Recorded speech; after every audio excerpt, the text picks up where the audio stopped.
Hi, I'm Ashley Adamson, and today we're going to talk about kind of like a really tough topic, I think, for most trans women and women, I think, in general, which is like the self-image that you have of what a woman is versus what you actually experience. That discord where you may feel, am I being a woman? Am I being the version of the woman that I want to be? Or do I feel a disconnect? Do I feel like my body doesn't fit in with what I think a woman should be? Do I feel like I'm not accepted? Do I feel like I'm not looking the way that I want to look as a woman? That kind of tension, the one that we have with our own construction of being with a woman. So if you're into that, we're going to discuss that today. And if you're new here, welcome. So I kind of have like four main points, which is the tension between what you feel and what is expected, female imposter syndrome, then going into what does it mean to be a woman, and then the last point, which is creating your own definition of womanhood. So let's begin. So the first thing is the tension that you feel of being in the shape of the woman that you want to be versus not. A simple word for this is just calling it a gender schematic, which is just to say like, excuse me, it's super dry over here in Berlin right now. It's really cold. Need a little bit more water. Being like not feeling exactly like you fit into the way that you want to be. This is, I think, a tension that we all feel as women, and it's something that I feel too, and sometimes even question my own womanhood. Like, am I a fake? Am I like fitting as a woman? Am I actually a woman? Maybe I'm just imagining this and this is all a charade. I don't know if you've ever had those thoughts, but I've certainly had those thoughts before. So this is kind of the first point of tension in discovering that perhaps our construction of what a woman is not matching with how we feel or how we think we should feel. And that's a very normal thing to experience. I think every woman feels that experience. And we are constantly wanting to be socially accepted within our society. So there is a desire to fit within a certain frame. So now into the second thing is you're going to be feeling on some level maybe female imposter syndrome, like maybe that you aren't exactly the woman that you want to be. You're not seeing the media out there that reflects anything that feels as validating for you, these kinds of things. And when you kind of feel this imposter syndrome, I'd like you to take a look at where it's coming from. Are you judging yourself based on some kind of criteria of what a definition of a woman is?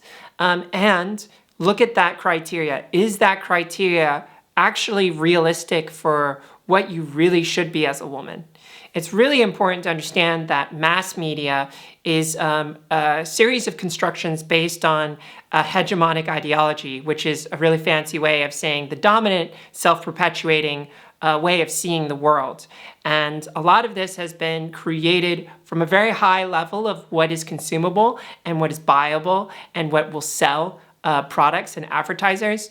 And this has then been passed down to us through social media, which is now spiraled out into a fractal way of creating consumption patterns that are really just built on the inherited, the inherited versions of the social constructs that we've bought into through advertisers and mass media ideologies.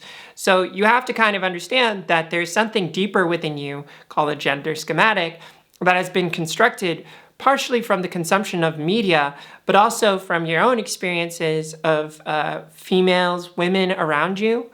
And that has kind of like come together in some kind of way that has created an internalized definition, your gender schematic. So as you move into your womanhood and your femininity, you're going to be comparing yourself to the schematic because it kind of creates the definition of your bounds of what you believe being a woman is. Now, so kind of like this moves on to the third point, which is, what does it mean to be a woman? This is kind of the important question to ask here, because if you don't ask it, then you're going to just be continuing to try and fit within a bounds of a box that you don't fully understand. And the only way to really find self-acceptance through this process, oh my God, my throat. The only way to find self-acceptance through this process is to really understand like how you're constructing what your womanhood is. Because if you don't ask that question, then you're just going to be kind of like with your eyes closed trying to figure things out. So ask yourself, like, what does it mean to me to be a woman? And where are these thoughts coming from? How am I constructing and buying into these narratives of what a woman is? And what's my relationship to this narrative? Are you constantly comparing yourself to this narrative when you see yourself in the mirror, for example? Are you always tearing yourself down of, oh, that's like too big or too small, or my ribs are pushing out? Things that I say. Your ribs are maybe too big, or you don't really look that great, or you still kind of look like the same. All the negative self-talk can just kind of build up, and it creates a story about how you are not valid and how you will continue to never be valid. And that's an extreme story and an extreme case, but that's kind of the underlying belief system right there. The story of being trans is a great story to also make you believe that you perhaps were born a man, born a boy, and you're trying to get to being a woman, and that you'll always be trying to get there, and so you'll never actually be a valid woman because you're pursuing the transition, which is a pit that some trans women fall into because they identify so strongly with being transgender that then they stay there in being in a constant transition and not really arriving at the realization that they are feminine, that they are a woman, and that they can just be who they are.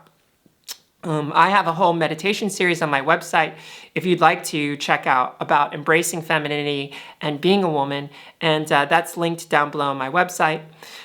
So what I would like you to think about, and this comes back to being a woman, is sort of like what your definition is. For me, I'll share my definition, which is that you occupy predominantly softer tones of expression, that you are less aggressive, that you are more expressive, and that you have different expectations based on the interactions that you have.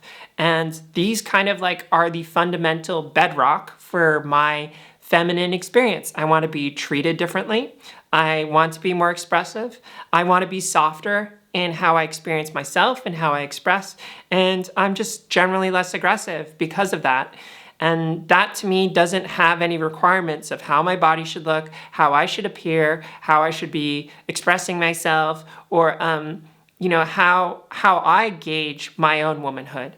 Now, I think there's a level deeper, which is like, what are my body expectations? What's my appearance expectations? I'm experimenting right now with extensions, which has been fun, and I'm wearing lipstick, which is the first time.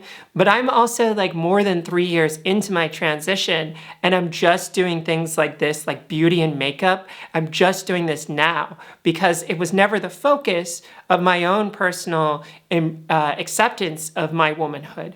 Acceptance of womanhood and being a woman goes far deeper than appearances, and appearances can really help you get there to your belief that you are a woman, but they're ultimately not going to support the fundamental bedrock of who you are as a woman, unless the bedrock definition is that you need to appear a certain way, which is, I think, a fundamentally flawed perspective because it relies on externalities. It relies on externalities that you sometimes can't control, and so you're fundamentally unable to win those battles sometimes. That's not to say that you can't do changes. Like I got facial feminization.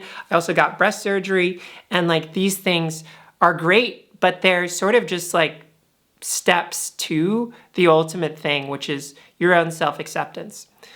So that's part one. I think the part two is going to have to go into creating your own definition of womanhood because this is a long video.